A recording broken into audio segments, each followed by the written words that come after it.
Oke, menanggapi video sebelumnya, ada yang bilang, nggak mungkinlah 100 konten itu jadi penjualan semua. Eits, kata siapa? Asalkan kita tahu strategi berhasilnya, kita tahu konten kita ini memang works untuk target audiens yang tepat, dan tahu kalau produk yang kita jual ini adalah solusi atas problem yang mereka alami, maka nggak ada kata yang nggak mungkin.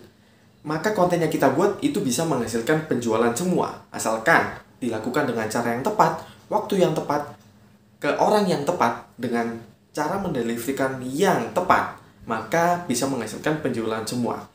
Kalau mereka yang sudah sukses aja masih melakukan hal ini, apalagi kita yang masih belum apa-apa. Jangan menyerah dan terus disiplin bikin konten. Problem yang sering dialami oleh pebisnis online, terutama yang masih belum punya budget lebih, adalah mereka ingin mendapatkan penjualan dari sana. Mereka ingin toko online-nya rame, tapi budget iklan masih belum ada. Yang harus dilakukan adalah membangun kolam traffic-nya sendiri, manfaatkan sosial media dan platform digital lainnya. Semua strategi dan panduannya sudah ada di Brand Creator Book, bukan sembarang buku perencanaan. Karena di sini memang didesain khusus buat teman-teman yang sedang merintis bisnis secara online. Cari tahu selengkapnya. Salah satu problem dan kendala utama yang dialami oleh content creator pemula adalah mereka terpaku. Gimana sih mendapatkan penghasilan dari Google AdSense, dari YouTube AdSense? Ternyata ada cara lain buat kalian bisa gajian setiap bulannya tanpa harus ngantor. Solusi tersebut adalah bangun kerajaan bisnis online kalian sendiri. Gimana strateginya content creator ini bisa membangun bisnis online-nya? Semua sudah kita siapkan, sudah kita sediakan, ada di Brand Creator Book. Karena Brand Creator Book bukan buku perencanaan biasa, bukan buku catatan biasa yang seperti ada di toko-toko buku lainnya. Memang buku ini didesain khusus buat kamu agar bisa nulis disiplin konten dan cari tahu gimana sih cara bikin konten yang berhasil bisa menghasilkan penjualan setiap kontennya. Cari tahu selengkapnya. Ketika kita bisa melihat potensi income dari waktu 1, 2, hingga tahun ke depan, kita bisa mendapatkan income minimal 10 juta per konten yang kita buat. Asalkan kita tahu strategi berhasilnya seperti apa. Maka mulai saat ini kita persiapkan, kita jadi seorang content creator trainer. Gabungan dari pebisnis online dan content creator. Selengkapnya sudah kita sediakan. Yang tanya harganya, yang pasti nggak sampai 200.000. Kita sudah bisa nih dapetin potensi income lebih besar dari sebelumnya. Misalnya kita mau dapetin 1 juta. Dalam waktu paling lama 6 bulan aja kita sudah bisa dapetin 1 juta. Bahkan 4 kali, 5 kali balik modal dari harga yang akan kita pasang di Brand Creator Book. Kalau kalian bilang ini mahal, kalian bukan target market saya. Udah itu aja. Yang mau omsetnya naik dan mau dapetin income lebih besar dari sebelumnya, beli sekarang. Terus ada juga yang tanya, apa sih bedanya dengan buku catatan lain? Kan bisa nih bikin konten sekarang, kan nggak perlu ribet. Di HP juga bisa. Eits, jangan salah. Ketika kita punya cuma satu HP, kita mesti buka tab lainnya buat nonton video sambil catat konten. Tapi kalau di sini kita bisa memaksimalkan. Misalnya, kita mau bikin konten ini, kita tulis sambil kita nonton video panduannya. Gak cuma buku panduan, ada strateginya. Ada formula rumusnya. Salah satunya sudah saya bocorkan di coba cek beranda TikTok saya.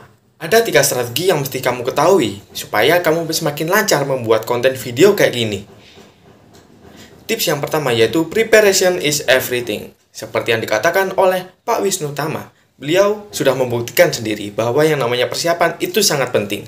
Jadi kalau kalian ingin hasil yang didapat itu maksimal, lakukanlah persiapan dengan maksimal juga. Untuk tips yang kedua yaitu kalian harus disiplin, sering-sering latih, sering-sering menulis sebuah konten. Misalnya, hari ini dapat ide konten tentang cara memasak ayam opor. Nah, sebelum kamu take action membuat tutorialnya, membuat konten video panduannya, kamu mesti konsepkan dulu. Ide ayam opor ini mau diapakan, habis itu tata letak syutingnya seperti apa, lalu kata-kata yang ingin diucapkan seperti apa. Itu semua kamu bisa tuliskan di Brand Creator Book. Karena di sini kamu juga bisa menuliskan konten-konten ataupun skill membuat konsep kamu, bisa kamu tuangkan ke dalam buku sini. Ini sudah saya contohkan, ini saya membuat tentang pertanyaan dasar yang harus dijawab ketika menjadi content creator planner. Ketika teman-teman bingung kata-kata apa yang ingin disampaikan dalam videonya, teman-teman bisa cek di sini di Brand Creator Book sudah saya sediakan, yaitu frameworknya, Content Presentation Framework. Ada alurnya, step by stepnya ketika teman-teman ingin membuat sebuah konten, mulai dari cara membuat hook-nya seperti apa, membuat orang tertarik dalam beberapa detik sampai menuju call to action yang diinginkan. Untuk tips yang ketiga yaitu teman-teman sering bikin konten kayak gini. Nggak apa-apa ulang-ulang beberapa kali, tapi yang penting teman-teman mulai berani ngomong depan kamera. Kenapa konten kreator harus mengenal target audiensnya? Karena yang namanya target audience adalah orang yang akan menerima konten yang kita buat. Ketika kita nggak tahu kita mau target siapa, kita asal-asalan nebak orang, kita kasih kontennya ke mereka yang memang bukan target market kita, konten akan menjadi sia-sia. Jadi alangkah lebih baiknya jika kita menarget langsung orang-orang yang memang membutuhkan konten kita. Teman-teman bisa baca lebih lengkapnya ada di blog, ada di dalam komunitas, cari di topik blog, komunitasnya namanya Content Heroes. Teman-teman pilih menu topics. Habis itu cari menu New Insight. Di dalamnya sudah kita sediakan blog-blog ataupun artikel-artikel yang teman-teman butuhkan tentang seputar pemahaman tentang konten kreator dan bisnis online. Ada beberapa skill dasar yang mesti konten kreator dan pebisnis online itu kuasai di zaman sekarang. Yang pertama yaitu skill komunikasi. Gimana cara teman-teman mengkomunikasi dan mendeliverkan konten yang dibuat kepada target audiensnya. Skill yang kedua yaitu skill copywriting. Gimana caranya teman-teman ini bisa menjual melalui kalimat-kalimat yang bikin orang itu jadi pengen beli. Skill yang ketiga yaitu adalah skill design. Skill design di sini nggak cuma tentang mendesain dari aplikasi ataupun dari Photoshop ataupun yang lainnya. Skill mendesain di sini adalah skill yang harus dimiliki content creator dan pebisnis online yang pemula, yaitu mendesain kontennya ini mau dijadikan seperti apa. Habis itu sosial medianya ini mau dijadikan tempat apa, ataupun ketika orang mencarikan topik tertentu itu menemukan konten teman-teman, harus ditentukan semua, harus didesain sosial medianya mau dijadikan apa. Skill yang keempat yaitu skill sales dan marketing. Gimana caranya teman-teman bisa menjual ataupun membagikan ataupun memperluas jaringan dari konten yang telah dibuat agar ramai penonton, agar semakin banyak orang yang tahu tentang teman-teman, dan kemungkinan besar ketika teman-teman jualan dan melakukan promosi, jika itu berhasil, akan menghasilkan penjualan.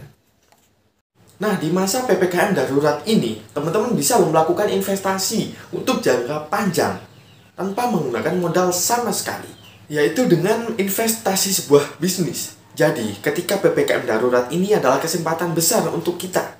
Ternyata kita masih diberikan kesempatan untuk membangun sebuah bisnis online kita. Nah, hal tersebut saya namakan dengan Content Creator Planner. Cari tahu tentang Content Creator Planner dan step by step-nya menjadi Content Creator Planner.